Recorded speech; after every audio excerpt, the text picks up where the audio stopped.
কেটেছো, আমার হাত থেকে রক্ত নিচ্ছিলে, কিন্তু কেন? তোমার কুষ্ঠিতে আয়ুষ যোগ আছে, তোমার রক্তের আহুতিতে আমাদের বাবা সুস্থ হয়ে উঠবে। দিদি, তুমি এসব অন্ধবিশ্বাসের কথা কেন বলছো? এরকম কুসংস্কারের বশে তোমরা আমার সাথে খুব খারাপ জিনিস করছো। দিদি প্লিজ এসব করো না।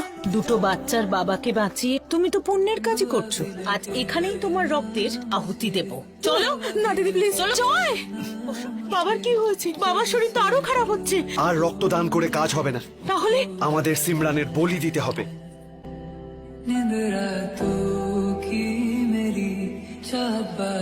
কাকিমা আপনি? সিমরান কেমন আছে? ও অনেকদিন ধরে ফোন করেনি, তো তাই ভাবলাম যে ওই সময় বাড়িতে নেই, মার্কেট গেছে। আর আমিও বাইরে যাব, আপনি এখন আসুন, আপনি যান এখান থেকে। চুপ।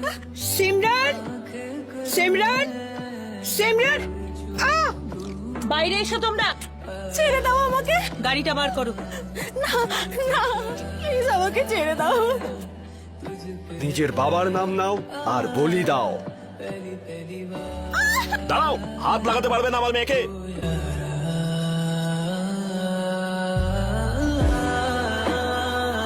ঠিক আছিস তোমার? বাবা